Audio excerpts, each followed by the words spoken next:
नमस्कार, आप देख रहे हैं रियल एक्सप्रेस और मैं हूं आपके साथ शहरी।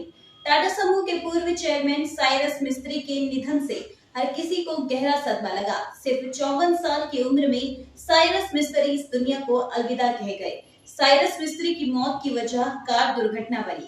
यहाँ ध्यान देने वाली बात यह है कि पुलिस जांच में ये सामने आया है कि साइरस मिस्त्री कार की पिछली सीट पर थे और उन्होंने सीट बेल्ट नहीं पहनी हुई थी।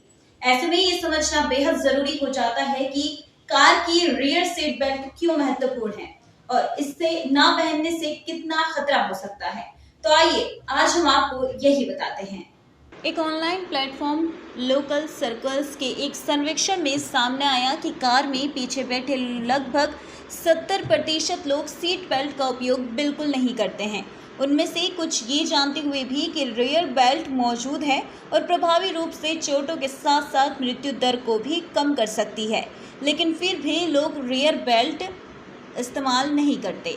सर्वे से एक और बात निकलकर सामने आई। इन दोनों हादसों में सामने बैठे लोगों को टक्कर के बावजूद तुलनात्मक रूप से कम चोटें आई, क्योंकि उन्होंने अपनी सीट बेल्ट पहन रखी थी।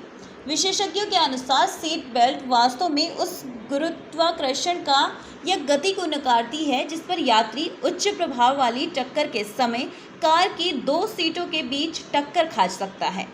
इसके अलावा एयरबैग समय पर काम करते हैं ताकि टक्कर के प्रभाव को खत्म किया जा सके। यही कारण है कि आगे बैठे लोग कम चोटिल होते हैं। विश्व स्वास्थ्य संगठन ने इस साल की शुरुआत में जारी एक रिपोर्ट में इस बात पर भी जोर दिया था कि पिछली सीट पर सेफ्टी बेल्ट पहनने से मरने और घायल होने का खतरा क्रमशः 25% और 75% कम हो सकता है। इसके साथ ही आपको बता दें कि ज़्यादातर लोग कार खरीदते समय ये सुनिश्चित करते हैं कि व्यक्तिगत सुरक्षा उपकरण मौजूद हैं, लेकिन वाहन चलाते समय शायद ही कभी इस बात का ध्यान रखते हैं कि वो और सहयात्री इसका ठीक से उपयोग कर रहे हैं।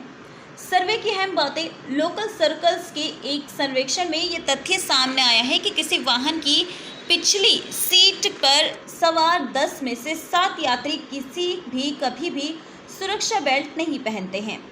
10,500 लोगों में से 26% लोगों ने बताया कि वो हमेशा वाहन की पिछली सीट पर सीट बेल्ट पहनते हैं, जबकि 4% लोगों ने कहा कि वो कभी भी पिछली सीट पर यात्रा नहीं करते हैं।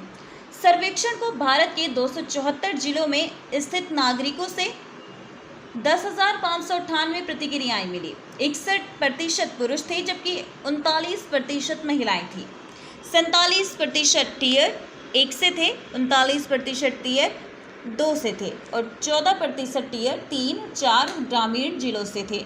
ऑटोमोबाइल विशेषज्ञों का कहना है कि दुर्घटना की स्थिति से पीछे की सीट और आगे की सीट के टकराने की संभावना अधिक होती है। इसी के साथ कई परिस्थितियों में बिना बेल्ट वाले पीछे के कई यात्री आगे की सीट से दुर्घटनाग्रस्त हो सकते हैं। विशेषज्ञों की मानिए तो दुर्घटना की गंभीरता के आधार पर पीछे के यात्री विंडस्क्रीन से बाहर उड़ सकते हैं या डैशबोर्ड या स्टीयरिंग व्हील से टकरा सकते हैं। सर्वेक्षण में 70% नागरिकों ने स्वीकार किया कि वो कभी सीट बेल्ट नहीं पहनते हैं। तो ये स्पष्ट है कि अधिकांश भारतीय पीछे की सीट बेल्ट को कार में बेकार तामझाम के रूप में सोचते हैं। केंद्रीय परिवहन मंत्री नितिन गडकरी ने भी इस मुद्दे पर अपनी प्रतिक्रिया दी है। गडकरी ने कहा कि सड़क सुरक्षा बढ़ाने के लिए आम आदमी की मानसिकता को बदलने की ज़रूरत है। मंत्री ने कहा, लोग सोचते हैं कि पीछे बैठने वालों को बेल्ट की ज़रूरत नहीं है। ये समस्या है। मैं किसी भी दुर्घटना पर कोई टिप्पणी नहीं करना चाहता, लेकिन आगे और पीछे बैठने वालों दोनों को सीट बेल्ट पहनने की ज़रूरत है।